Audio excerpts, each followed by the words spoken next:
desentrañar el misterio que todavía existe con respecto a Malvinas. ¿Fue una aventura militar? ¿Fue una experiencia desastrosa, como lo dijo alguien que también combatió, como fue el general Balsa y tantos otros? ¿Fue una cosa irracional o fue una gesta? Bueno, el resultado, digamos, de conclusión debe ser meditada, porque no sería la primera vez que un país se embarca en una guerra absurda que no se justifica. En este momento, desde hace 2 años, existe una guerra que no es una guerra justa, sino un suicidio colectivo, que es lo que está haciendo Ucrania, por ejemplo. Entonces, al cabo de tanto tiempo, ya curadas las heridas, tenemos la obligación de observar con la mayor objetividad posible y después sí hacer nuestras conclusiones. Ha habido centenares de libros sobre este tema, pero la gran parte de ellas no resultan confiables para un análisis serio, en razón de no haber examinado todos los aspectos involucrados o estar teñidas de una posición ideológica.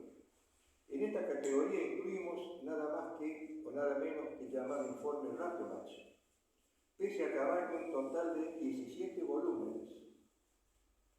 En efecto, la propia comisión creada por el Poder Ejecutivo Nacional en el año 2012, por decreto 200, para revisar ese material que se había ido acumulando en las Fuerzas Armadas, antes de darlo publicidad, después de 30 años de permanecer en secreto, afirma que parte de los documentos constituyen apreciaciones a título personal y revelan de parte de sus autores ignorancia o desconocimiento de elementos sustanciales de la controversia.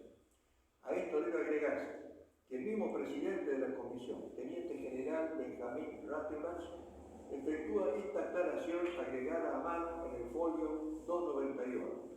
Firmo en disidencia, porque estando de acuerdo con el contenido de este informe, no estoy de acuerdo con su orientación, su estructura, su extensión y el tiempo invertido para su presentación. Esta frase desmerece ya desde el vamos todo el contenido del informe. Dije 17 volúmenes, que prácticamente nadie conoce porque nunca se los ha impreso para distribuirlos como debería ser. La guerra más importante que ha tenido la Argentina en su historia, estar en todas las bibliotecas públicas, por lo menos las universidades. No existe eso, no se consigue. En cambio, resulta de mucha importancia el llamado Informe Franks, que es este, que fue confeccionado por una comisión de consejeros de la Corona Británica, presidida por Lord Franks, publicada en enero de 1983. Este informe surge porque muchos parlamentarios no quedaron conformes con lo que había ocurrido, cuando se supo realmente el costo, en material, en dinero, en bienes humanos, que es lo más importante. No quedaron conformes y exigieron que hubiera un informe, que es muy detallado y muy serio y es la mejor defensa que tenemos en la Argentina. Sin embargo, esto fue impreso en el año 85 a iniciativa de Bernardo Ramos, un dirigente de izquierda. Nunca se lo reimprimió. Por eso no se lo pienso prestar a ninguno de ustedes. Si quieren sacar fotocopia, como no, delante mío sacan. No se consigue. Nunca, ni las Fuerzas Armadas, ni ningún gobierno en los tiempos que han pasado, se tomó la molestia de reimprimirlo. Vale para sumario, como dicen algunos, como dicen los abogados. La mayoría de las críticas sobre lo ocurrido en 1982 no ponen en duda los derechos argentinos sobre el territorio en disputa, sino que se refieren a la decisión misma de recuperarlo por la fuerza, considerando que fue un acto irracional, que no debió haber sucedido por el riesgo que implicaba enfrentar a una potencia. Si ese fuera el criterio para evaluar, tendría que haber sido fusilado por la espalda el general San Martín, que se animó a enfrentar una potencia de las más poderosas en Europa en ese momento, con muy pocos elementos, con soldados improvisados, etc. Entonces, no es una explicación razonable decir que no tenemos que animarnos en ningún caso a enfrentar una potencia. Basta con que nos asuste Bueno, amenace con el dedo para entregarlos.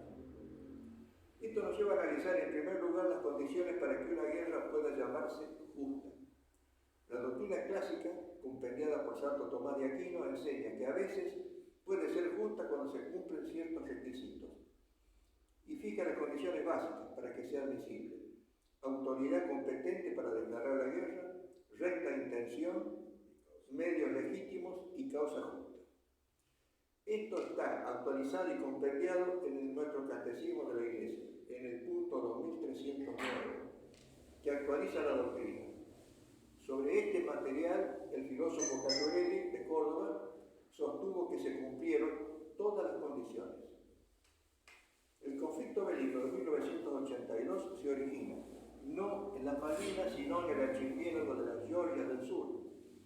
De manera casi simultánea con la asunción del general Galtieri como presidente, el embajador británico autorizó el viaje a las Georgias del Sur de un empresario argentino llamado Constantino Davidov, que contrató con la compañía escocesa Salvensen para desguazar estaciones balleneras abandonadas en esas islas.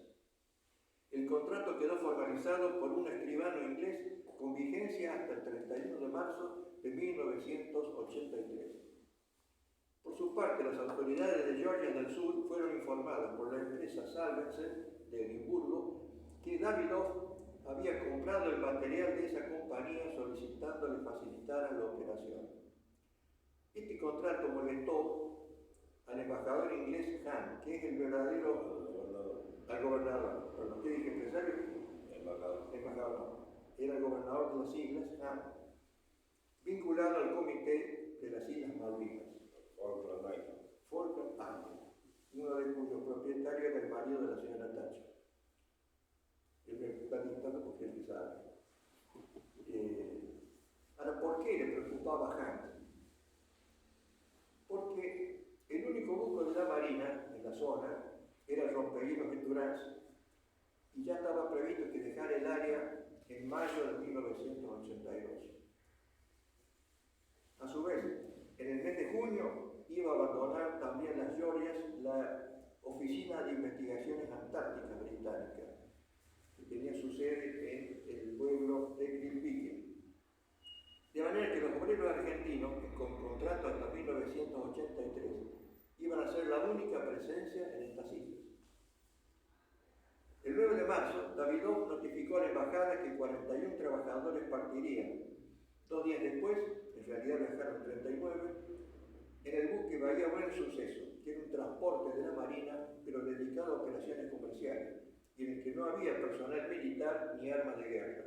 Este buque era conocido por los ingleses, porque solía viajar a la zona llevando turistas y provisiones a las Malvinas. Consta en el informe France, punto 168, que el empresario ofreció llevar, en este caso, provisiones para la base antártica, así como los servicios de un médico y una enfermera que viajaban con el grupo. El embajador informó sobre esto al gobernador y al Foreign Office. A su vez, Salvensen había informado a la Cancillería Británica y al gobernador sobre el viaje y que había concedido a Davidov una ampliación del contrato hasta el 31 de marzo de 1984.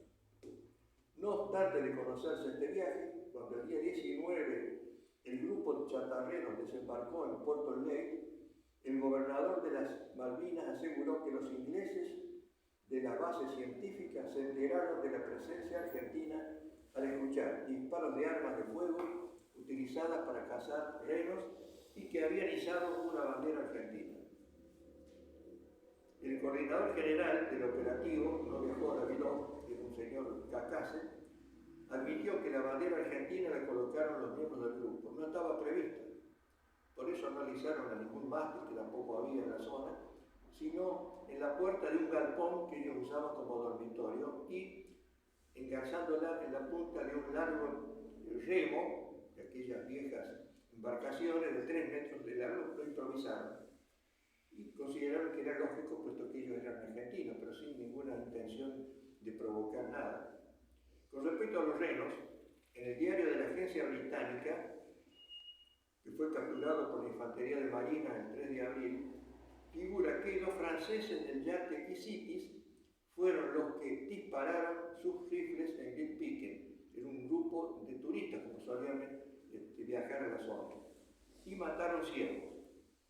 Digamos de paso que era imposible que escucharan armas de fuego a 30 kilómetros de distancia que hay entre Purple Lake y Grytviken. Cabe contar como algo anecdótico con respecto a los renos, que se trata en realidad de animales salvajes que fueron introducidos por los balleneros a principios del siglo XX y que hoy constituyen una plaga, una población de 3.000 animales que están devastando la vegetación local. El comandante de la base de Grytviken confirmó que los hombres desembarcados no llevaban armas de fuego. Consta en el informe France, punto 170.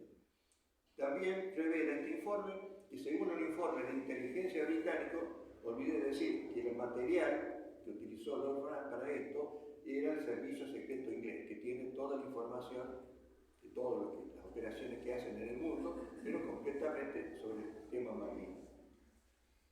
El gobierno argentino, revela este informe, nunca planificó que hubiera este incidente.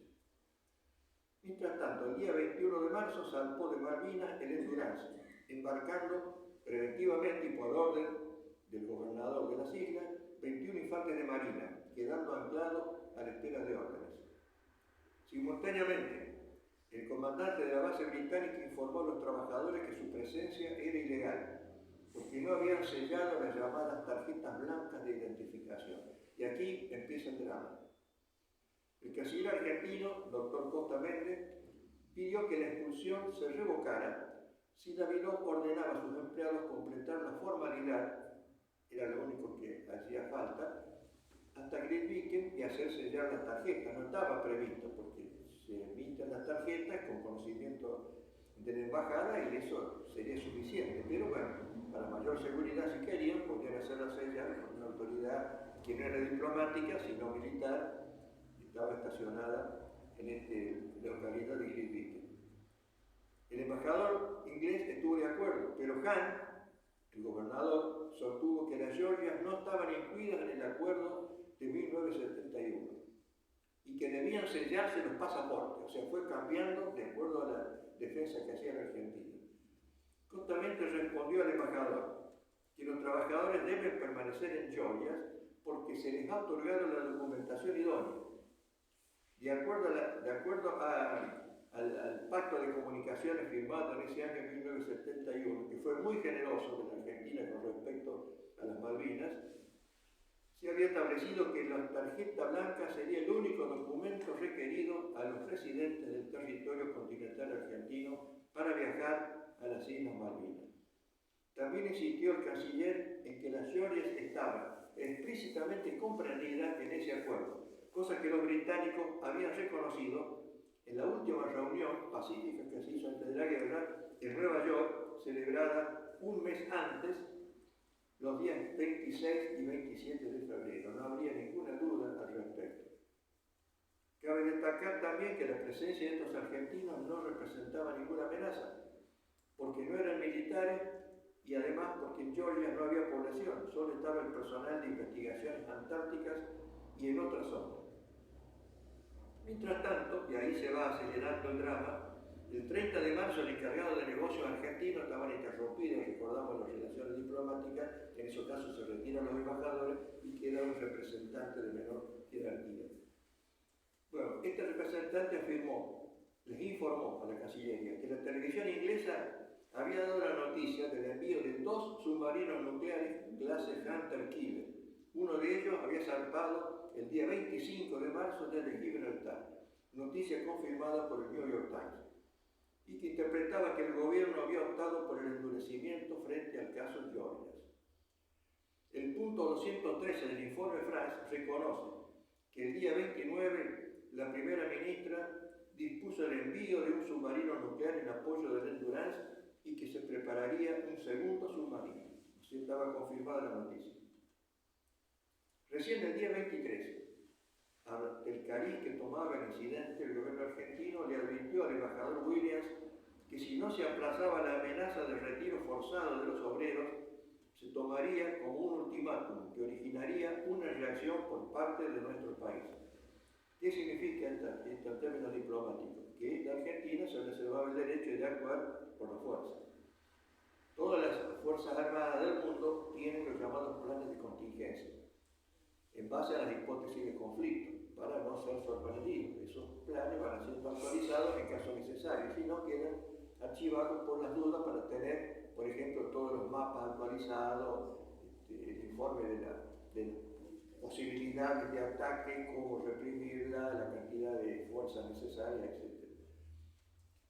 Recién, el día 26, el Comité Militar impuso que una operación posible, en base a los planes de contingencia, estuviera lista para ser ejecutada entre el 1 y el 3 de abril.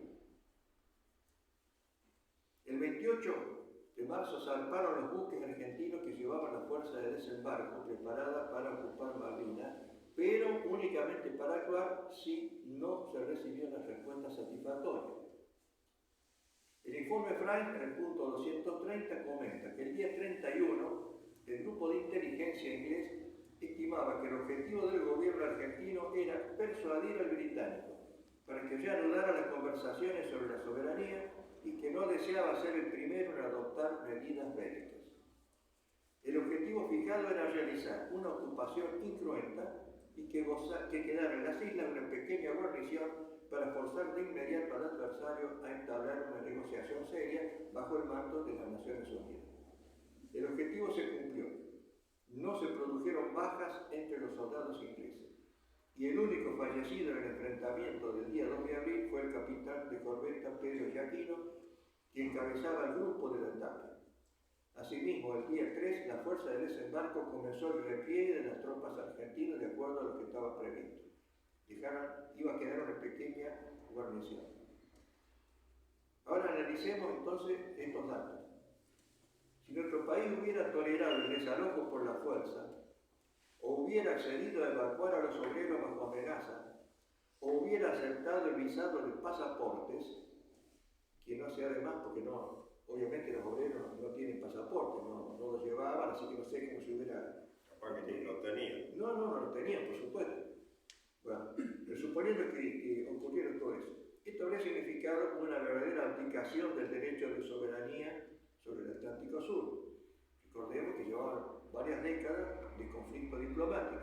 La Argentina siempre se sometió y tuvo muchas resoluciones de Naciones Unidas favorables a que era Inglaterra la que se negaba a negociar. ¿Por qué?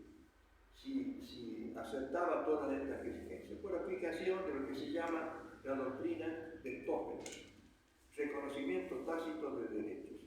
Entonces ya no había alternativa válida para la Argentina, que se vio obligada a ejercer el derecho previsto en la Carta de las Naciones Unidas, artículo 51, de legítima defensa, en caso de ataque armado, hasta tanto que el Consejo de Seguridad haya tomado las medidas necesarias. Así lo entendió, por ejemplo, la Cámara Federal, que juzgó a los comandantes. La Argentina no agredió, fue agredida. Para terminar, quisiera hacer un comentario sobre un artículo que se publicó hace pocos días en la prensa por parte del coronel mayor Camini. Es un oficial que desde que comenzó la guerra de Ucrania periódicamente está analizando lo que ocurre en ese conflicto. Y compara lo ocurrido con Malvinas, porque él describe y tiene documentación precisa que Ucrania fue a la semana de haberse iniciado la invasión rusa, fue presionada por Boris Johnson, el señor presidente Zelensky, para no aceptar la propuesta de paz, que era muy favorable para evitar este verdadero genocidio que está ocurriendo en este momento, por culpa exclusiva del señor Zelensky. No queda nada en Ucrania, nada ucraniano. 5 millones se fueron, especialmente los de habla rusa, se fueron del país y, bueno, están destruidos prácticamente. No queda ninguna propiedad, ni las centrales atómicas que había. Todo ha sido, digamos, comprado a bajo precio por los que están colaborando, entre comillas. Lo dijo muy bien, se ve que es muy buen traductor mío. Gracias, Modoro. Lenguaje, sí. los empresarios que se han aprovechado. Muchos países, como especialmente Estados Unidos, que le han provisto de armas que no tenía obviamente Ucrania. Entre ellos los famosos drones que están de última generación y que cuestan muy caro.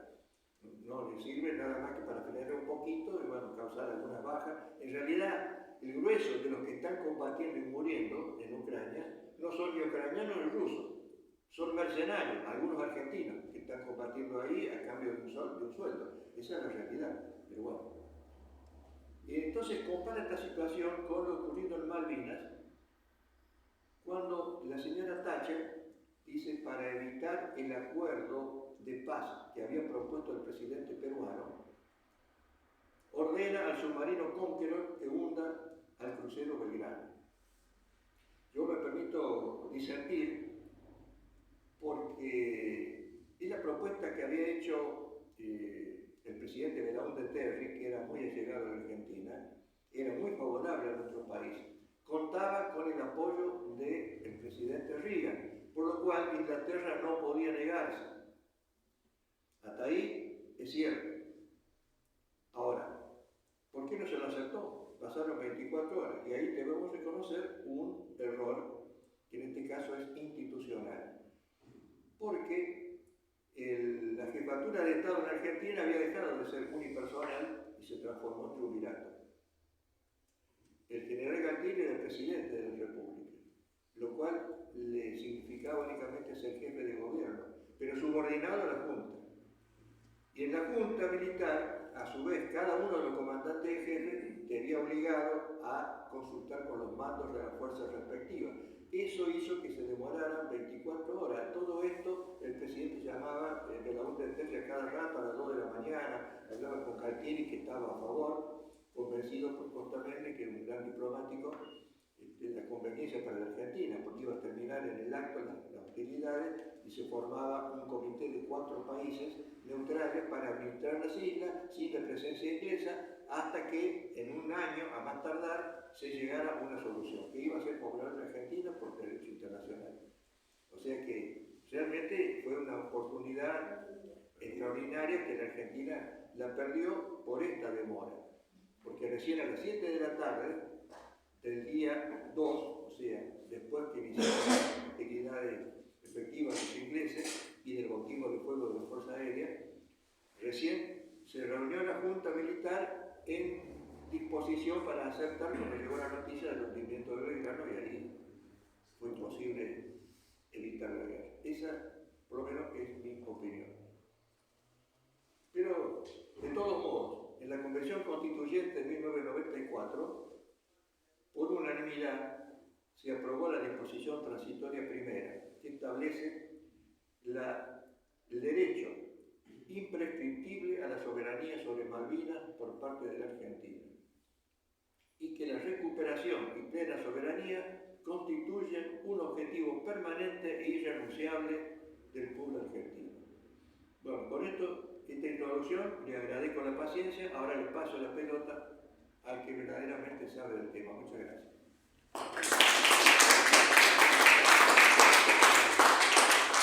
Bueno, yo soy, como dijeron, el comodoro veterano de guerra Nicolás Pagano, salteño, navegador de bombarderos Canberra. Me desempeñé como guía de escuadrilla en las misiones pocas que me tocó cumplir. Voy a empezar haciendo un breve comentario a lo expresado por el doctor Meneghini, porque me ha sugerido varias apostillas. En primer lugar, los detractores de Malvinas fueron traidores como Balsa, que ni siquiera se sabe si fue tan valiente en Malvinas porque hay un 60% de versiones que dicen que el segundo jefe del grupo de artillería 3 le puso una pistola en la cabeza para que no afloje y dé la orden de retroceder o no tirar. Hay un 40% que dice que se portó bien. Pero lo que hizo después anuló todo lo que haya hecho bien en su vida, que ya venía con varias traiciones. O O son traidores como Balsa o son cobardes como Esteban, que hasta el mes de enero o febrero era el director del Museo Nacional de Malvinas en Buenos Aires. Esteban era un soldado del Grupo de Artillería Aerotransportador 4, la única unidad orgánica del ejército que estuvo en Malvinas, y estando ni siquiera en primera línea con las privaciones que sufrieron quienes estuvieron en el Monte London, etcétera, como el general Garay, que fue comandante del tercer cuerpo allá por el 2003, se hizo internar porque simuló alguna enfermedad y luego quedó como chofer de algún general buenudo de los que no combatieron, de los que estaban en Malvinas. Y después fue el mentor ideológico de películas como Iluminados por el Fuego, el mentor ideológico de que había que hacer un juicio por violación a los derechos humanos a quienes estaqueaban a los soldados, cuando estaba previsto en el Código de Justicia Militar, en la reglamentación del ejército.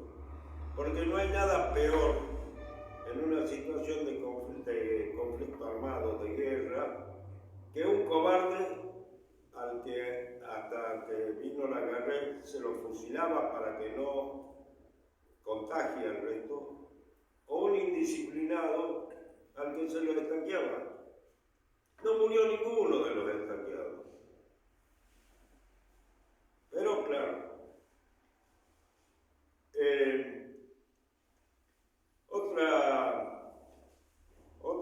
otra cosa que me sugirió lo que habló Mario es que las críticas a Malvinas, entre ellas la de Alfonsín, que mientras nosotros peleábamos allá, negociaba con el embajador norteamericano Schlaudemann, lo mismo que el general Nicolaides, que asumió la presidencia apenas lo bajaron a Galtieri. Esas cosas hay que acordárselas. Pero todos los que criticaron Malvinas traen muchas reminiscencias de un Rivadavia, el primer endeudador escandaloso de la deuda argentina con la Baring Brothers, que fue un enemigo acérrimo de los tres próceres máximos de la patria, de San Martín, de Belgrano y de Güemes. Ya se acabó ese caudillejo, dijo cuando murió Güemes, no lo dejó ir a San Martín aduciendo el peligro, que iba a correr a ver a su esposa agonizante, y fue un enemigo de Belgrano. De esa calaña son los desmalvinizadores. Tengan uniforme o tengan la investidura que hayan logrado, por los votos o por la trampa. La referencia al informe Frank me traen a la memoria una expresión de un jefe de escuadrilla de A4B, el Tony Celaya, un tucumano. Es imposible que los británicos hayan tenido 240 y pico muertos. Con la cantidad de buques que fueron averiados o hundidos, es imposible que las cifras oficiales que publicó la Thatcher hayan sido esas. Tienen que ser muchas más.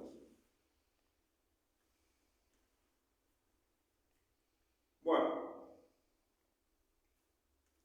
vamos a ver ahora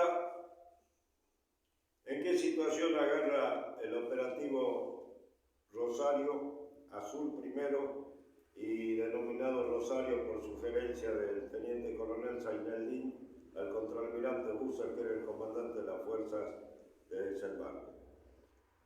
Se había hecho una planificación solo para ocupar y retirarse, que es lo que se cumple en las primeras semanas de abril.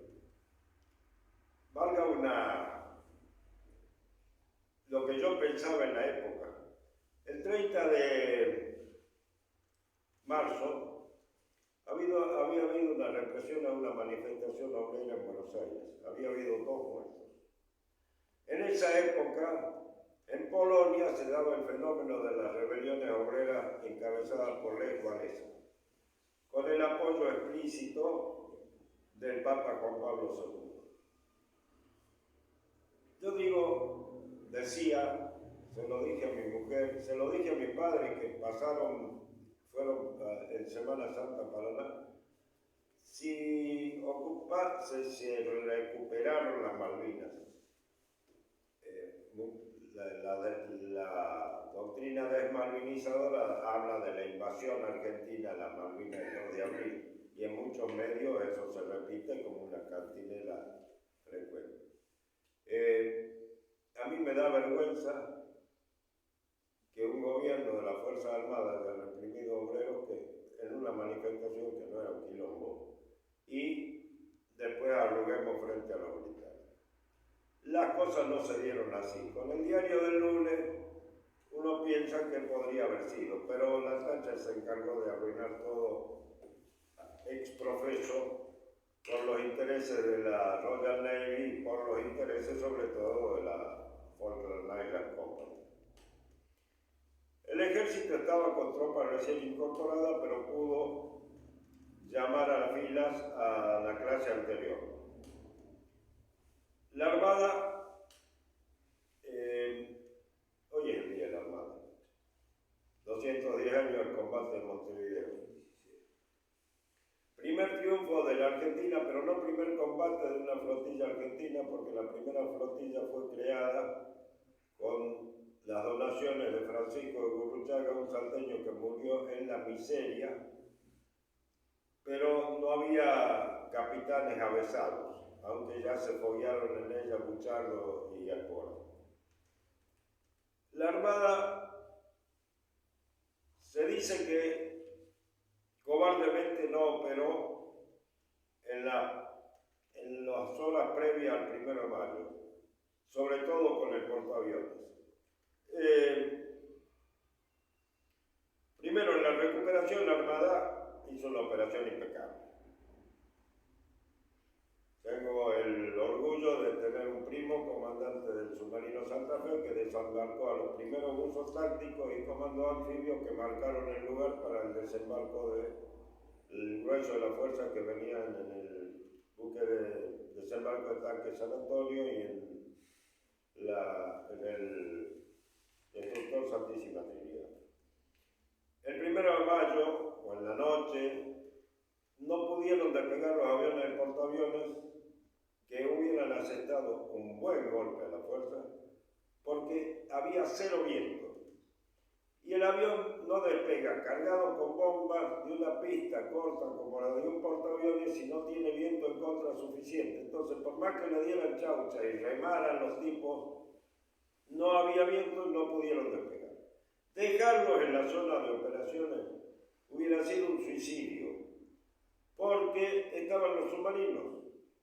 Y nosotros teníamos frente a dos seguros, desde antes del conflicto y varios más después, solamente el submarino San Luis, con torpedos que no dieron en el blanco ninguna vez porque estuvo debajo de la flota.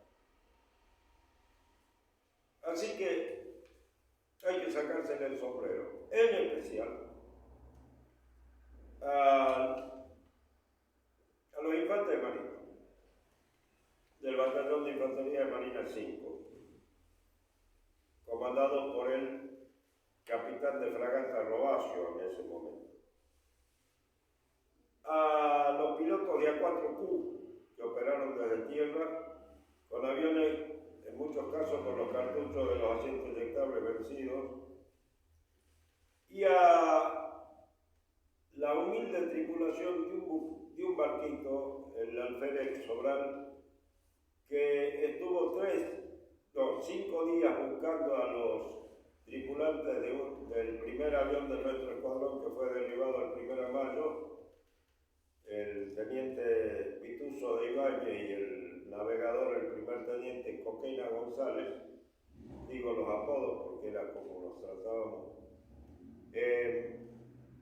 y fue atacado por helicópteros ingleses.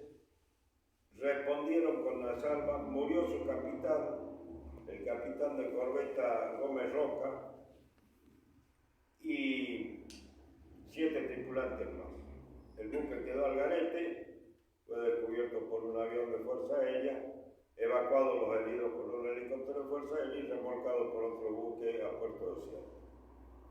Esa tripulación dio muestra de la valiente muchachada de la Armada, aunque no figura casi en ningún lado.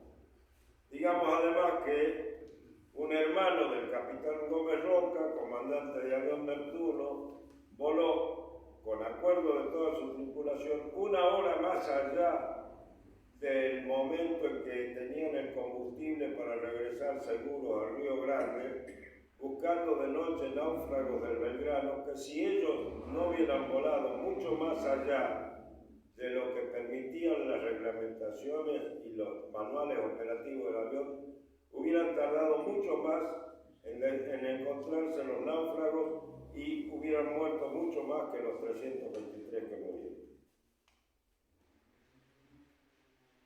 La Gendarmería intervino con el escuadrón Alacrán, el escuadrón de comando de Gendarmería, comandado por el comandante mayor Espadaro, comandante en ese momento,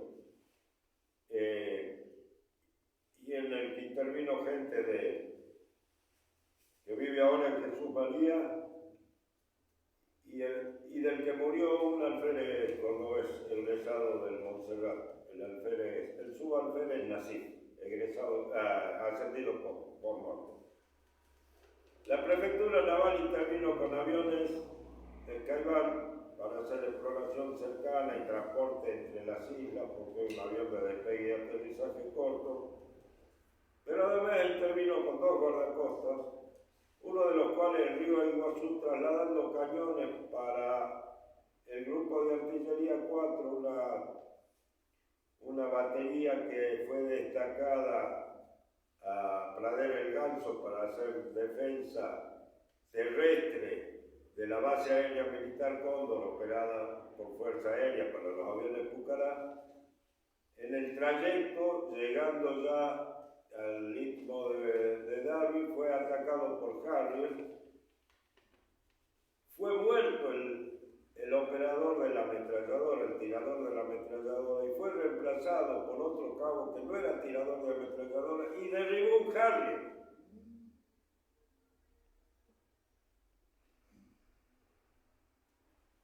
Civiles. Participaron muchos y murieron muchos.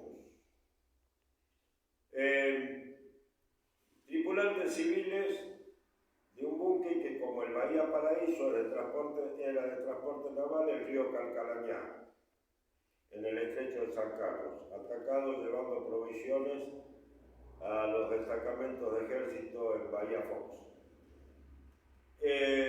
Los tripulantes del Narval, atacados, si bien era un buque que hacía inteligencia con un comandante marino, fue atacado, pero no solo fue atacado el barco para dejarlo fuera del servicio, sino que lo siguieron atacando a los buques. Y en la misión de rescate que el brigadier Castellano dijo que no vayan porque los van a bajar, fueron derribados los tripulantes de un helicóptero de ejército, de un Puma de ejército. O sea que civiles pelearon en la guerra. Pelearon en la guerra también los operadores de la Aeroestación de Línea Aérea del Estado, que desde 1971, como mencionó Mario, atendían los vuelos primero mensuales con un hidroavión Albatros, luego quincenales con F-27 sobre una pista de planchas de aluminio que hizo la Fuerza Aérea Argentina, y luego con F-28 a reacción con 68 pasajeros semanalmente. Cosa que a los ingleses les vino, a los Kelper les vino de perlas. Todo fue para ellos. Civiles como un operador de máquinas viales que lo llevó a ejército y el tipo estaba orgulloso. Los de gas del Estado, los del correo. Bueno, y de la Fuerza Aérea, sí, es fácil hablar de lo que descolló,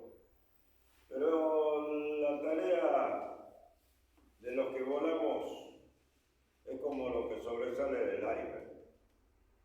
Porque sin esos mecánicos que esperaban los aviones, en nuestro caso que operamos salvo 2 misiones de noche y que se pasaban la noche levantando las novedades, poniéndolos en servicio, sacando y poniendo tanques, cambiando los portadores de bomba, que son tareas manuales, con las manos agarrotadas por el frío toda la noche, porque al otro día tenían que estar listos los aviones, los abastecedores, los que estaban en los puestos de guardia, los artilleros antiaéreos, los de comunicaciones, los radaristas.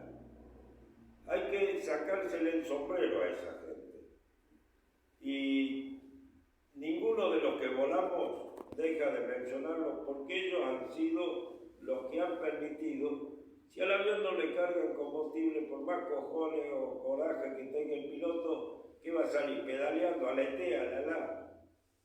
Entonces, yo creo que eso hay que destacar. Yo voy a hacer una breve mención de las distintas operaciones aéreas que se realizaron en todos los sistemas de armas y voy a hablar de las más brevemente de las más destacadas del escuadrón al que pertenecí.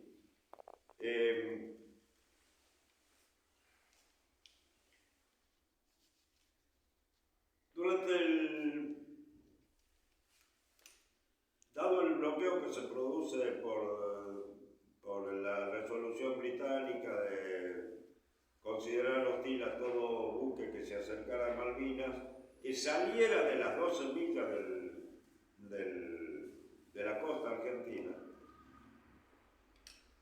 a medida que se incrementa la dotación militar, creo que en alguna medida, inútilmente, esto no lo digo yo solo, lo dicen los de tierra,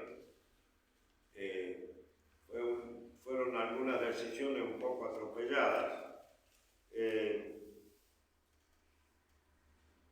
No se mandaron tropas más idóneas y acostumbradas al frío porque eran las que tenían que defenderse ante un posible ataque de Chile.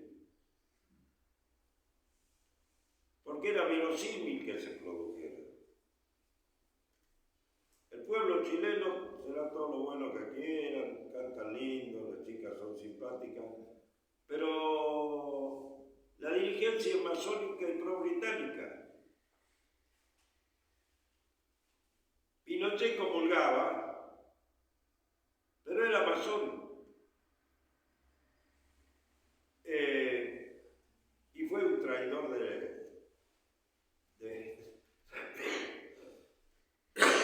fue un traidor como líder de un país hermano. El comandante en jefe de la Fuerza Aérea Chilena expresamente ofreció a los británicos el apoyo. Operaron desde bases chilenas aviones espías, operaron desde bases chilenas, aviones con transporte de comando, se estrelló un helicóptero yendo hacia Chile, los evacuaron, etcétera, etcétera, etcétera. Y el radar de Punta Arenas, que está pegado al río Gallego, es decir, no está a 10 kilómetros, pero está a 100 y pico de kilómetros, daba la información de cada vez que despegaba una escuadrilla, o del Río Grande o del río Gallego. Y nosotros podíamos subir lentamente hasta que la curvatura de la Tierra impedía que el lóbulo radar de Punta Arenas nos detectara, porque teníamos más combustible. Los A4 sí tenían reabastecimiento en vuelo planificado también, pero los Miralles tenían que salir e irse como gas de buzo para arriba para no chupar combustible de más. Entonces eso era todo vuelos que los ingleses recibían. ¿En qué momento salían? ¿Con qué rumbo salían? Como tenían que ir directo porque no podían diversificar como nosotros, estaban entregados. Bien, me fui un poco. Todo lo que se llevó de pertrechos entre el 3 de abril y a medida que se fueron incrementando las fuerzas fue por modo aéreo. En una plataforma, la de cabina en la que cabía un C-130 y un avión chico. Entonces hubo que cronometrar todos los vuelos porque había 8 C-130. Los cassettes se preservaron para el reabastecimiento y para hacer exploración. Los 8 C-130, los F-28 birreactores, los F-27 biturbohélices, un Boeing 737, una chanchita de aerolínea argentina y un Vaca 111 de Apple. Más los aviones de la Armada, Electra y F-28. O sea que lo que se transportó, incluso las tropas, la Brigada 3, completa, con todo su pertrecho, más todo el abastecimiento pesado que hubo que llevar después, todo fue trasladado por modo aéreo. La intensidad de los días de puente aéreo fue mucho mayor que la del puente aéreo cuando los rusos bloquearon Berlín. Y obligó a un esfuerzo permanente del personal de tierra, los torreros, etc.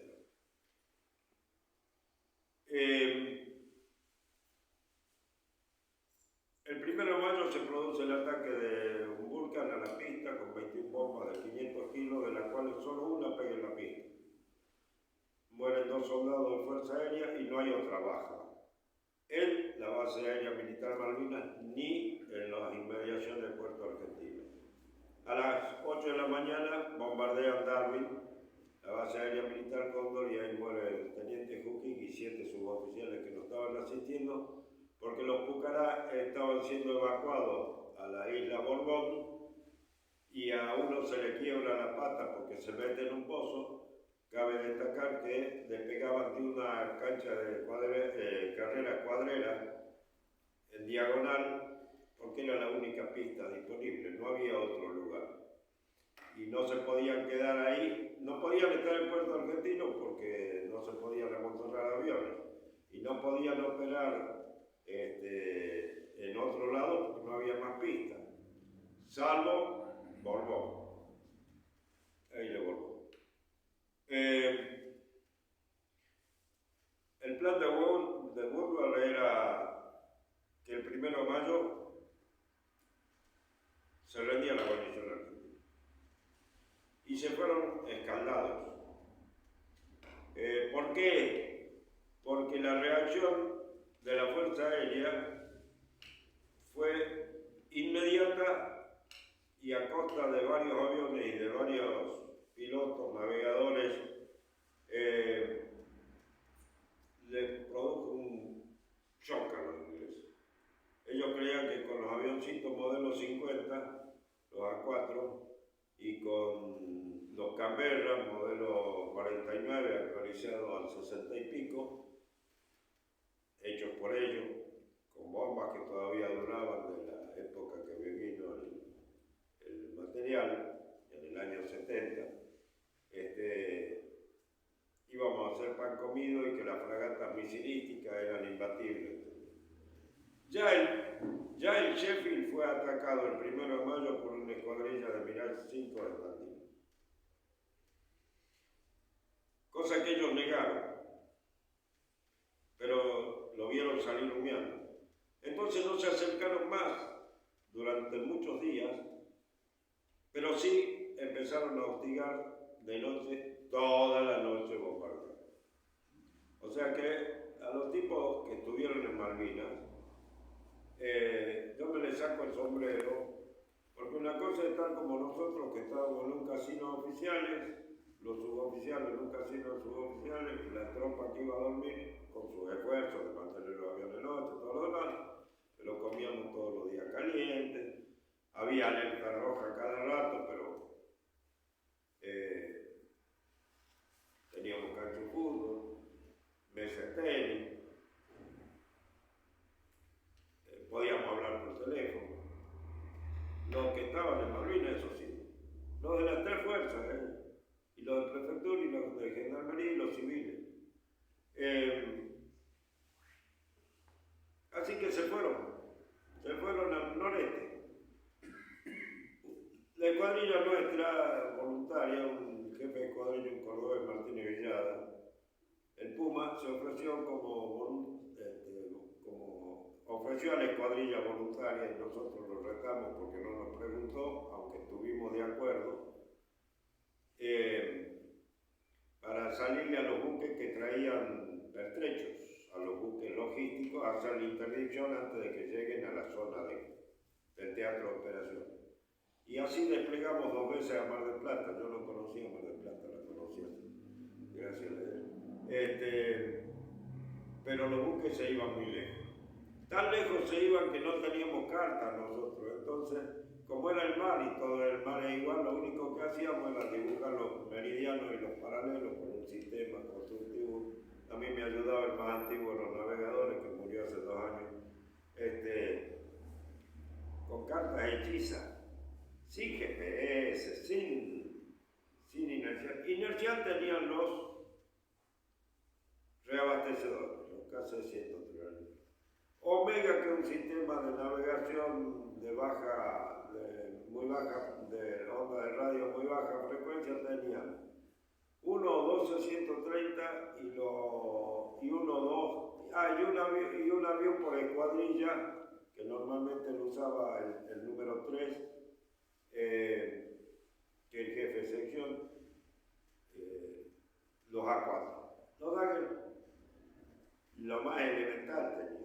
Por eso iba guiado por Learjet del Escuadrón Fénix, un escuadrón compuesto por aviones militares, 4 de Paraná y 2 del Instituto Nacional de Aviación Civil Verificadores, más el de la Malita Lacrosse de Fortabat, más el del Ingenio Ledesma, más el de Vialidad Nacional, más uno de Tierra del Fuego, más uno de la Policía Federal, que salían formados, teniendo la misma performance y podían llegar a la misma altura que los cazabombarderos. Entonces salían formados y los radares ingleses de la fragata los asumían como atacantes. Entonces salían patrulla aérea de combate de los portaaviones a interceptarlos, y cuando el radar nuestro, que operó todos los días, desde el 2 de abril que llegó hasta el 14 de junio en la mañana que lo destruyeron, para que no caiga en poder de los ingleses, el radar nuestro le decía, bueno, ahora rajen, muchachos. También hicieron misiones de guiado, alguna que otra misión fotográfica, y habían hecho las fotografías aéreas en los días previos. Con un secreto tal que el comandante de los vuelos fotográficos, un compañero e íntimo amigo mío, recién me comentó eso en septiembre del 82. O sea que los argentinos somos medio bocina, pero en la guerra hubo mucho profesionalismo. Mucho. Bueno, los A4B les entraron a la fragata el 12 de mayo. El 9 de mayo fue un ataque salió una escuadrilla con una misión de buscar fragatas que estaban o al sur o al este de la isla Soledad, pero recibieron la orden. El guía se volvió por fallo y el número 4 se volvió por fallo. Quedó el jefe de sección y un numeral. Y no les llegó la orden de que volvieran porque la meteorología estaba muy mala. Descendieron, no tenían contacto con el radar, se tragaron las montañas de la Gran Malvina. El 12 de mayo salió una escuadrilla para atacar el Glamorgan, y la que después fue atacado el 12 de mayo por un Exocet mar largado desde tierra. Y la Brilliant, y entre el azar que se les pegaba en el parabrisas y la niebla, salieron medio chanfleados con respecto a la posición de la fragata, y al levantar un poco para no tragarse el agua, porque el guía tiene que levantar para que el que va a la izquierda, si el viraje a la izquierda no se trague el agua, levantaron y ahí los bajaron a 3. Volvió solo el alférez Vázquez, el más moderno del escuadrón. Lo bajaron el 8 de julio. Cuando él llegó de esa misión, volvió solito, aterrizó medio a ciegas. Le preguntaron cuando va a dar el informe de inteligencia, como venía solo, tuvieron todos los jefes. Alférez, ¿qué va a hacer ahora? Como diciéndole, pibe, si querés, queda libre. Voy a prepararme para la próxima misión. Y se preparó. Lo bajaron el 8 de junio en Bahía Grande.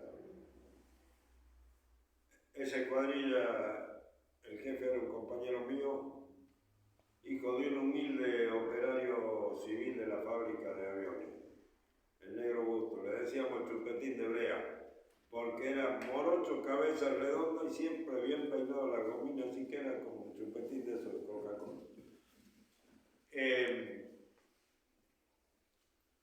La escuadrilla siguiente le metió una bomba, otras hicieron zapitos. La Fuerza Aérea nunca había practicado sobre el mar, eso por doctrina conjunta era feudo de la aviación naval.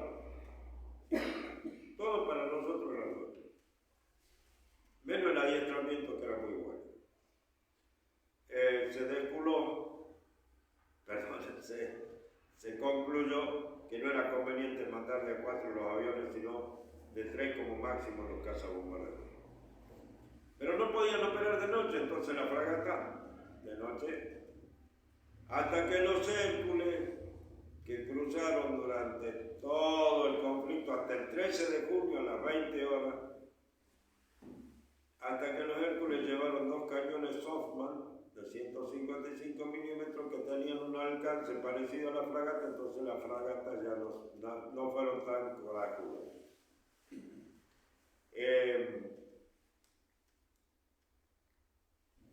Chapeau mon ami, dicen los franceses a las tripulaciones de Hércules. Porque una cosa es ir con un avión cazabombardero a 7, 10 metros del mar. Y otra cosa es ir con semejante avión de 40 metros de envergadura, 75.000 kilos de peso máximo, 200 kilómetros por hora menos de lo que volábamos nosotros, con un eco radar inmenso, aterrizar en una pista que estaba oscura, salvo cuando el avión decía final.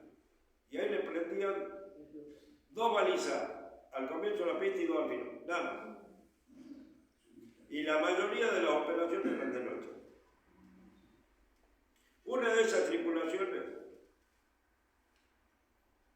propuso, y fue voluntaria, ponerle entre medio de los 2 motores de cada ala lanzadores de bombas de A4 y los tanques auxiliares pasarlo adentro y poner otros más y salir tipo corsario a buscar buques ingleses en el mar.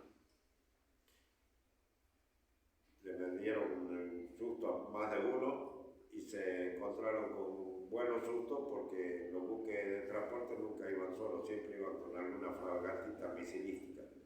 Pero era tan insólita la operación de un Hércules bombardero que nunca los agarraron. Nuestras misiones fueron, a partir del 21 de mayo, los marinos dijeron que nunca iban a desembarcar en Puerto San Carlos. Fue un error de apreciación porque un infante de marina inglés, que había estado muchos años en Malvinas, él salía a navegar deportivamente mientras estuvo los años que estuvo destacado en Malvinas y conocía todos los recovecos del estrecho de San Carlos. Por eso dijo dónde convenía. Y una noche de niebla, el 20 de mayo, los tipos entraron y ahí los repelen en parte, le baja un helicóptero, la sección Gato del Regimiento de Infantería 25 Sañadín, que estaba allá, de la compañía del entonces Teniente Primero Esteban, y después lo confirma y los ataca Owen Cripa en solitario con una Maki de marina. Bueno, el 21 de la mañana yo estaba de director de vuelo en Trelew, o sea, la torre estaba formando un militar, por más que hubiera un operador de torre, y estaba justo Lamidoso y el brigadier Crespo, el comandante de la Fuerza Aérea Sur, cuando le llega la noticia de que los ingleses están desembarcando. Ahí me tocó hacer volver a todos los vuelos comerciales que iban hacia el sur, salvo que aterrizaran en Trelew, era lo más al sur que podían ir, y ahí empezó la reacción, ¿no es cierto?, que continuó durante todo el conflicto. Por algo lo llamaron los ingleses al estrecho de San Carlos el callejón de la bomba. Y ahí se fue abajo el mito de las fragatas invencibles con sus misiles, aunque costó mucha vida. 9 de A4B, 8 de A4C, 9 de Mirage 5, en operaciones arriesgadísimas. Y además fue la última guerra caballeresca, pero con una trampa que hicieron los ingleses. El transatlántico Uganda le pintaron cruces como si fuera un buque hospital, y el capitán Palaver de Dianfunes el 25 de mayo lo fue a atacar y le dijo a sus dos numerales: no ataquemos, que es buque hospital. Y cuando él viró para escapar, ahí lo bajaron, no se pudo llegar.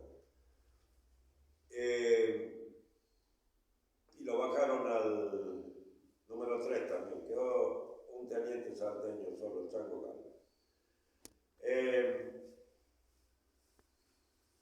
Bueno,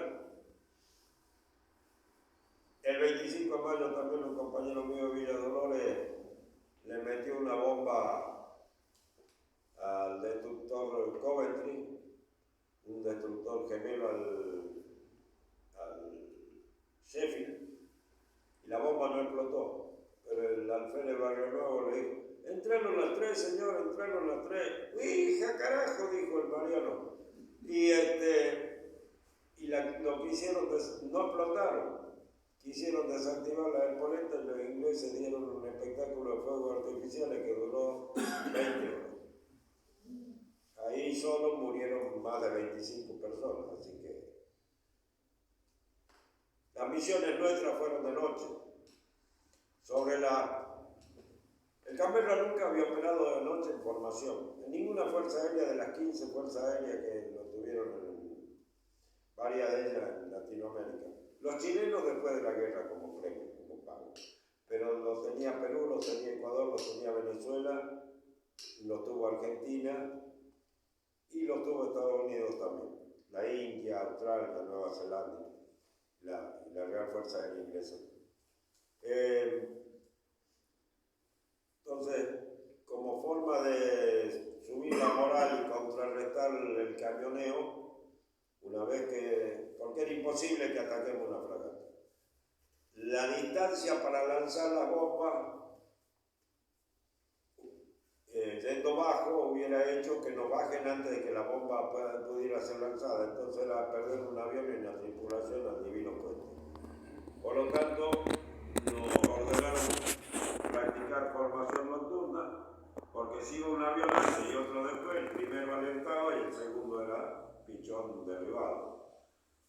Y empezamos a atacar desde el 26 de mayo de a 2 aviones desde el río Gallegos, de posición inglesa en tierra. Primero Puerto San Carlos, durante varias noches. A nosotros nos tocó en la madrugada del 29 de mayo, el Día del Ejército.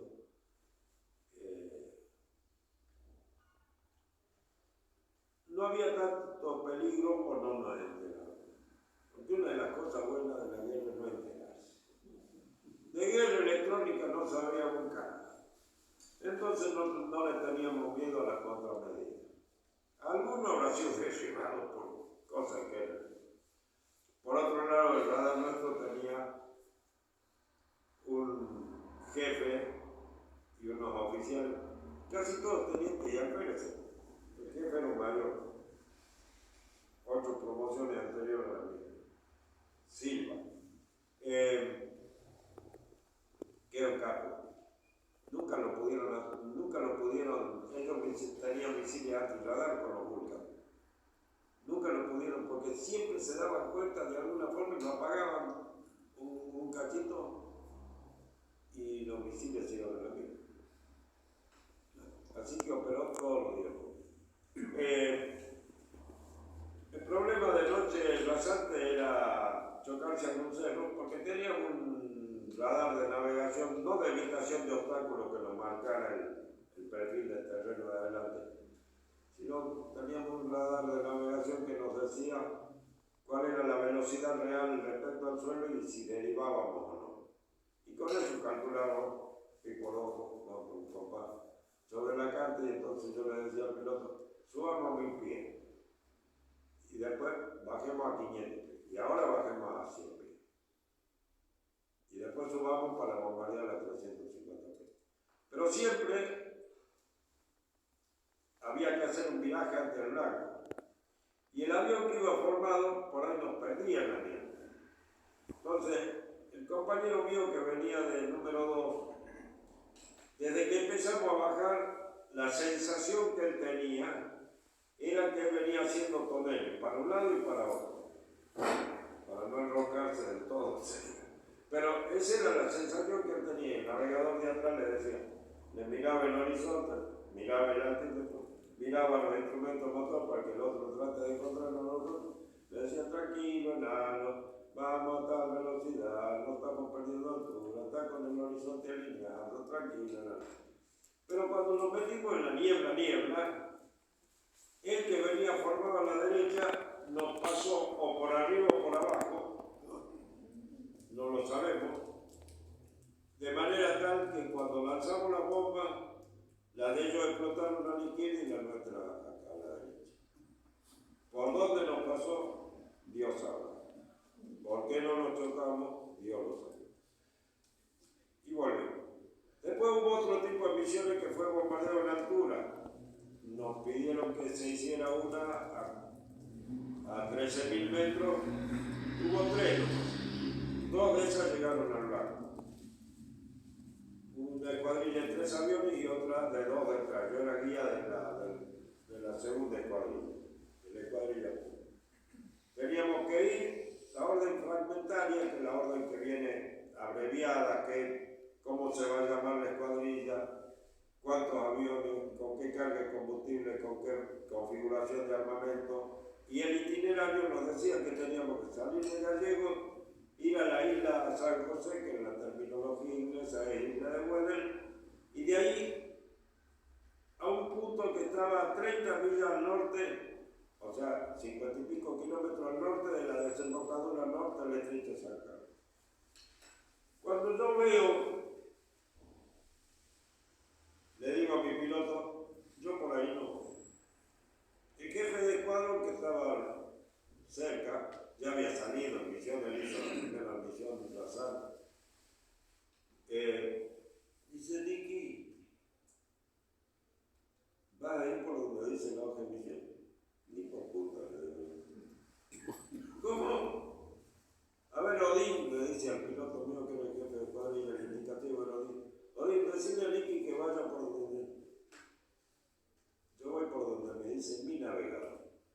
¿Por qué no vas a ir por ahí? Porque para mí por ahí hay fragata.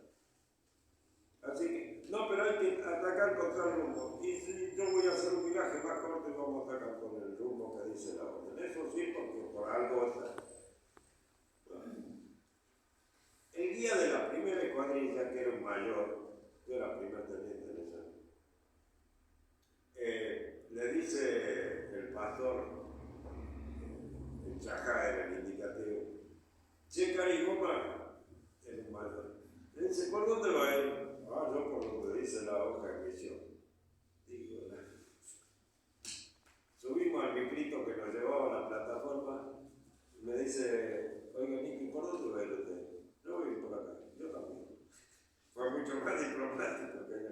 Bueno, la cuestión es que después el radar nos confirmó que ahí había un enjambre de esto.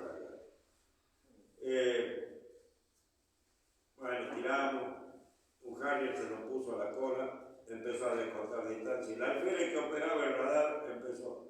Los Pumas, denle chaucha pleno, denle chaucha pleno. El número 2 nuestro se había quedado sin ese indicador de velocidad verdadera con respecto al suelo y de deriva, y nosotros habíamos dicho que él siguiera, que nosotros lo íbamos a esperar si nos estaba perdiendo. Y empezó con 24 millas, ya iban 20, 18, 16, 14, a las 10 éramos pan comido. Y a las 12 millas la alférez, métanle, y los motores no daban más.